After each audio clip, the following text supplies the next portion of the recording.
Bonus share എന്താണെന്നുള്ളതും bonus share ആയിട്ട് ബന്ധപ്പെട്ടുള്ള കുറെ ടോപ്പിക്സ് നമ്മൾ ഡീറ്റെയിൽ ആയിട്ട് എക്സ്പ്ലെയിൻ ചെയ്തു. ഇനി അക്കൗണ്ടിംഗ് ട്രീറ്റ്മെന്റ്. ഒരു കമ്പനി ബോണസ് ഷെയർ ഇഷ്യൂ ചെയ്യുമ്പോൾ ആ കമ്പനീന്റെ ബുക്സ് ഓഫ് അക്കൗണ്ട്സിൽ റെക്കോർഡ് ചെയ്യുന്ന ജേണൽ എൻട്രീസ് എന്തൊക്കെയാണെന്നുള്ളതാണ് പറയുന്നത്. അതിന് മുന്നേ ഒരു കാര്യം കൂടിയും പറയാനുണ്ട്. നമ്മൾ പറഞ്ഞിട്ടുണ്ടായിരുന്ന കമ്പനിയുടെ റിസർവിൽ നിന്ന് എടുത്തിട്ടാണ് എന്ത് ചെയ്യുന്നത്, ബോണസ് ഷെയർ ഇഷ്യൂ ചെയ്യുന്നത്. അതായത് ഈ പറയുന്ന റിസർവ് അക്കൗണ്ട് ഒക്കെ ബോണസ് ഷെയർ ഇഷ്യൂ ചെയ്യാൻ വേണ്ടി യൂട്ടിലൈസ് ചെയ്യാം എന്നുള്ളത്. പക്ഷേ ജനറലി ഒരു കമ്പനി ആദ്യം യൂട്ടിലൈസ് ചെയ്യുന്നത് ക്യാപിറ്റൽ റിസർവ് അക്കൗണ്ട് ആണ്. അതായത് ക്യാപിറ്റൽ റിഡംഷൻ റിസർവ് അക്കൗണ്ടും സെക്യൂരിറ്റി പ്രീമിയം റിസർവ് അക്കൗണ്ട് ഒക്കെയാണ് ആദ്യം ബോണസ് ഷെയർ ഇഷ്യൂ ചെയ്യാൻ വേണ്ടി യൂട്ടിലൈസ് ചെയ്യുന്നത്. ഇത് ഫുള്ളി യൂട്ടിലൈസ് ചെയ്തതിനു ശേഷം മാത്രം, അതായത് ഈ അക്കൗണ്ടിൽ കിടക്കുന്ന ബാലൻസ് മുഴുവൻ തീർന്നതിന് ശേഷം മാത്രമേ ബോണസ് ഷെയർ ഇഷ്യൂ ചെയ്യാൻ വേണ്ടിയിട്ട് മറ്റുള്ള reserve account, general reserve account അല്ലെങ്കിൽ യൂട്ടിലൈസേഷൻ റിസർവ് അല്ലെങ്കിൽ പ്രോഫിറ്റ് ആൻഡ് ലോസ് അക്കൗണ്ടിൽ കിടക്കുന്ന ബാലൻസ് അല്ലെങ്കിൽ സിങ്കിങ് ഫണ്ടൊക്കെ യൂട്ടിലൈസ് ചെയ്യാൻ പറ്റത്തുള്ളൂ.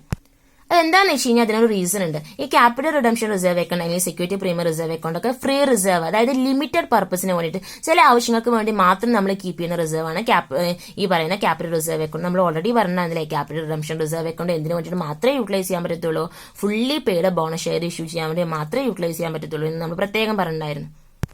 സോ അതുകൊണ്ട് ഇങ്ങനെയുള്ള ലിമിറ്റഡ് പർപ്പസിന് വേണ്ടി കീപ്പ് ചെയ്യുന്ന റിസർവ് ആയത് കാരണം ഈ റിസർവ് അക്കൗണ്ട് ഒക്കെ യൂട്ടിലൈസ് ചെയ്തതിനു ശേഷം മാത്രമേ മറ്റുള്ള റിസർവ് അക്കൗണ്ട് യൂട്ടിലൈസ് ചെയ്യേണ്ട ആവശ്യമുള്ളൂ. നമ്മൾ ഇങ്ങനെ ഒരു ഓർഡർ പറഞ്ഞെങ്കിലും കമ്പനിക്ക് ഡിസൈഡ് ചെയ്യാം ഏത് റിസർവ് ആണ് ആദ്യം യൂട്ടിലൈസ് ചെയ്യേണ്ടത്, ഓരോ റിസർവിൽ നിന്നും എത്ര എമൗണ്ട് എടുക്കണം എന്നുള്ള കാര്യമൊക്കെ ആർക്ക് ഡിസൈഡ് ചെയ്യാം, കമ്പനിക്ക് ഡിസൈഡ് ചെയ്യാം. ഇറ്റ്സ് അപ്പോ ഇനി accounting treatment. Fully bonus share issue ചെയ്യുമ്പോൾ പാറിനാണ് ഇഷ്യൂ ചെയ്യുന്നതെങ്കിൽ രണ്ട് ജേണൽ എൻട്രീസ് ആണ് വരിക.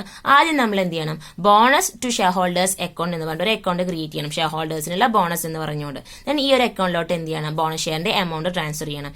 ഏതൊക്കെ സോഴ്സിൽ നിന്നാണ് കമ്പനി ബോണസ് ഷെയർ ഇഷ്യൂ ചെയ്യാം? ക്യാപിറ്റൽ റിസർവ് അക്കൗണ്ട് യൂട്ടിലൈസ് ചെയ്യാം, capital redemption reserve account utilise ചെയ്യാം, security premium reserve account utilise ചെയ്യാം. ഇത് ഫുള്ളി യൂട്ടിലൈസ് ചെയ്തതിനു ശേഷം മാത്രം മറ്റുള്ള റിസർവ് അക്കൗണ്ട് യൂട്ടിലൈസ് ചെയ്യാം. Debenture redemption reserve, general reserve, statement of profit and loss account. Okay, അപ്പൊ ഈ പറയുന്ന റിസർവ് അക്കൗണ്ടിൽ നിന്നൊക്കെ എമൗണ്ട് എടുത്തിട്ട് എന്ത് ചെയ്യാം, ബോണസ് ഷെയറിന്റെ amount bonus to share holders account എന്ന് പറഞ്ഞിട്ട് ആ ഒരു അക്കൗണ്ടിലോട്ട് ട്രാൻസ്ഫർ ചെയ്യാം. അതായത് ബോണസ് ഡിക്ലെയർ ചെയ്യുന്ന സമയത്ത് വരുന്ന ജേണൽ എൻട്രിയാണ്.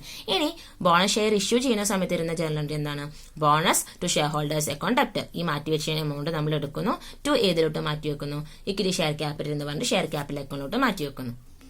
സോ അങ്ങനെ ബോണസ് ഷെയർ ഇഷ്യൂ ചെയ്തു. ഇനി ബോണസ് ഷെയർ ഇഷ്യൂ ചെയ്യുന്നത് പ്രീമിയത്തിനാണെങ്കിലോ ആദ്യത്തെ ജേണൽ എൻട്രി സെയിം തന്നെയാട്ടോ. അതായത് ബോണസ് നമ്മൾ ഡിക്ലെയർ ചെയ്യുന്ന സമയത്ത് ബോണസ് ടു ഷെയർ ഹോൾഡേഴ്സ് അക്കൗണ്ടിലോട്ട് എമൗണ്ട് ട്രാൻസ്ഫർ ചെയ്യുന്ന സമയത്ത് ഈ സെയിം ജേണൽ എൻട്രി തന്നെയാണ് വരിക. സോ നിങ്ങൾ അത് എടുത്ത് എഴുതണം കേട്ടോ. ഞാൻ ഇവിടെ എഴുതില്ല എന്നുള്ളൂ, ഓൾറെഡി ഗവൺമെന്റ് കൊടുക്കാൻ പറ്റില്ല. ഈ സെയിം ജേണൽ എൻട്രി നിങ്ങൾ എടുത്ത് എഴുതണം. ഇനി പേ ചെയ്യുന്ന സമയത്ത്, പേ ചെയ്യല്ല, ബോണസ് ഷെയർ ഇഷ്യൂ ചെയ്യുന്ന സമയത്ത് എന്താ ജേണൽ എൻട്രി വരിക? ഫോർ എക്സാമ്പിൾ 10 രൂപ ഫേസ് വാല്യൂ ഉള്ള 1000 ഷെയർ ആണ് ബോണസ് ആയിട്ട് കൊടുത്തത്. എങ്ങനെയാണ്? 10% പ്രീമിയത്തിനാണ്. അങ്ങനെയാണെങ്കിൽ എങ്ങനെ എമൗണ്ട് വരിക? To equity share capital, to share capital എന്ന് പറഞ്ഞിട്ട് 10 × 1000, അതിന്റെ ഫേസ് വാല്യൂ 10,000 എടുത്തത്. സെക്യൂരിറ്റി പ്രീമിയം എന്ന് പറഞ്ഞാൽ 10% ആണ്. അതായത് 10,000ന് 10% എന്ന് പറയുമ്പോൾ 1000. ടോട്ടൽ എത്ര വേണം? 10,000 + 1000 11,000. Bonus to share holders account എന്ന് പറഞ്ഞാൽ അതിലോട്ട് നമ്മൾ എത്ര മാറ്റി വെച്ചിട്ടുണ്ടായിരിക്കണം? ടോട്ടൽ എമൗണ്ട് 11,000 മാറ്റി വെച്ചിട്ടുണ്ടായിരിക്കണം. സോ ബോണസ് ഷെയർ പ്രീമിയത്തിന് ഇഷ്യൂ ചെയ്യുമ്പോൾ ഈ ഒരു ജേണൽ എൻട്രിയാണ് വരിക. ഓക്കെ, ഇനി നമ്മൾ fully paid bonus share issue ചെയ്യുമ്പോൾ ജേണൽ എൻട്രിയാണ് പറയുന്നത്. ഇനി partly paid bonus share issue ചെയ്യുമ്പോൾ, അതായത് നമ്മൾ ബോണസ് പാർട്ട്ലി പെയ്ഡ് ഷെയർസിനെ ഫുള്ളി പെയ്ഡ് ഷെയർസ് ആയിട്ട് കൺവേർട്ട് ചെയ്യാൻ വേണ്ടിയിട്ട് ബോണസ് നൽകാറുണ്ട് പറഞ്ഞു. അതിന് നമുക്ക് കൺവേർഷൻ ബോണസ് എന്ന് പറയാം. ഓക്കെ, അപ്പൊ എന്തൊക്കെ ജേണൽ എൻട്രീസ് ആണ് കമ്പനിയുടെ ബുക്സ് ഓഫ് അക്കൗണ്ടിൽ വരിക എന്നുള്ളത് നോക്കാം. ആദ്യം നമ്മൾ ബോണസ് ഡിക്ലെയർ ചെയ്യുന്ന സമയത്ത്, അതായത് bonus to share holders account എന്ന് പറഞ്ഞിട്ട് ആ ഒരു അക്കൗണ്ടിലോട്ട് എമൗണ്ട് മാറ്റി വെക്കുന്ന സമയത്ത് ഒരു കാര്യം പ്രത്യേകം ശ്രദ്ധിക്കണം. നമ്മൾ നൽകിയിട്ടുള്ള ജേണൽ എൻട്രി തന്നെയാണ്, പക്ഷെ അതിൽ CRR-ഉം സെക്യൂരിറ്റി പ്രീമിയം റിസർവ് അക്കൗണ്ടും യൂട്ടിലൈസ് ചെയ്യാൻ പറ്റില്ല. നമ്മൾ പറഞ്ഞിട്ടുണ്ടായിരുന്നു, ക്യാപിറ്റൽ റിഡംഷൻ റിസർവ് അക്കൗണ്ടും സെക്യൂരിറ്റി പ്രീമിയം റിസർവ് അക്കൗണ്ടും പാർട്ട്ലി പെയ്ഡ് ഷെയറിനെ ഫുള്ളി പെയ്ഡ് ഷെയർ ആയിട്ട് കൺവേർട്ട് ചെയ്യാൻ വേണ്ടി യൂട്ടിലൈസ് ചെയ്യാൻ പറ്റത്തില്ല എന്ന് നമ്മൾ പ്രത്യേകം നോട്ടായിട്ട് പറഞ്ഞിട്ടുണ്ടായിരുന്നു. അപ്പൊ ഈ ഒരു കേസിൽ ബോണസ് ഡിക്ലെയർ ചെയ്യുന്ന സമയത്ത് എന്താ ജേണൽ എൻട്രി വരിക? Capital reserve account debtor, capital redemption reserve account utilise ചെയ്യാൻ പറ്റത്തില്ല. അതുപോലെ തന്നെ security premium reserve account utilise ചെയ്യാൻ പറ്റത്തില്ല. ബാക്കി debenture redemption reserve account, general reserve account debtor, statement of profit and loss account debtor, to bonus to share holders account. അപ്പൊ ഏതൊക്കെ വരിക? Capital reserve account debtor, debenture redemption reserve account, general reserve account debtor, statement of profit and loss account debtor, to bonus shareholders. ഈ രണ്ടെണ്ണം ഉണ്ടാവാൻ പാടില്ല. അപ്പൊ journal entry എഴുതുമ്പോൾ ഇത് രണ്ടും സ്കിപ്പ് ചെയ്തിട്ട് വേണം ബാക്കി എഴുതാൻ. അപ്പൊ അത് എടുത്ത് എഴുതണം കേട്ടോ, ഇങ്ങനെ എഴുതിയാൽ പോരാ. ഓക്കെ, ഇനി പാർട്ട്ലി പെയ്ഡ് ഷെയറിനെ ഫുള്ളി പെയ്ഡ് ഷെയർ ആക്കി മാറ്റണം. അപ്പൊ നമ്മൾ എന്ത് ചെയ്യുക, ഫൈനൽ കോൾ വിളിക്കണ്ടേ? ഫൈനൽ കോൾ വിളിക്കുമ്പോൾ എന്താ ജനറൽ എൻട്രി വരിക?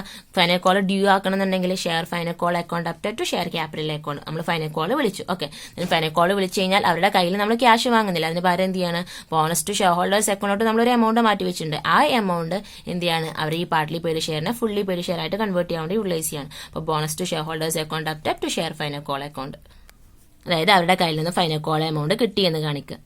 സാധാരണ രീതിയിലാണെങ്കിൽ എങ്ങനെ വരിക, ഫൈനൽ കോൾ വിളിക്കുന്നു, ദെൻ എമൗണ്ട് കിട്ടുന്ന സമയത്ത് bank account up to share final call account. ഇവിടെ നമ്മൾ അവരുടെ കയ്യിൽ നിന്ന് ക്യാഷ് വാങ്ങുന്നില്ല. അതിന് പകരം bonus to share holders account എന്ന് പറഞ്ഞിട്ട് നമ്മളൊരു എമൗണ്ട് മാറ്റി വെച്ചിട്ടുണ്ട്. ആ എമൗണ്ട് ആണ് എന്ത് ചെയ്യുന്നത്, ഈ ഫൈനൽ കോൾ കിട്ടി എന്ന് പറഞ്ഞിട്ട് കാണിക്കുന്നത്. വിച്ച് മീൻസ് പാർട്ട്ലി പെയ്ഡ് ഷെയറിനെ ഫുള്ളി പെയ്ഡ് ഷെയർ ആയിട്ട് കൺവേർട്ട് ചെയ്യാൻ വേണ്ടിയിട്ട് യൂട്ടിലൈസ് ചെയ്യുന്നത്. അപ്പോൾ ഇതൊക്കെയാണ് നമ്മൾ ബോണസ് ഷെയർ ഇഷ്യൂ ചെയ്യുമ്പോൾ കമ്പനിയുടെ ബുക്സ് ഓഫ് അക്കൗണ്ടിൽ വരുന്ന ജേർണൽ എൻട്രീസ്. ഇനി പ്രത്യേക ഒരു കാര്യം, impact of bonus issue on the balance sheet. ഒരു കമ്പനി ബോണസ് ഷെയർ ഇഷ്യൂ ചെയ്ത് കഴിഞ്ഞാൽ അത് ആ കമ്പനിയുടെ ബാലൻസ് ഷീറ്റിനെ എങ്ങനെയാണ് എഫക്ട് ചെയ്യുന്നത്, ഇമ്പാക്ട് ചെയ്യുന്നത്?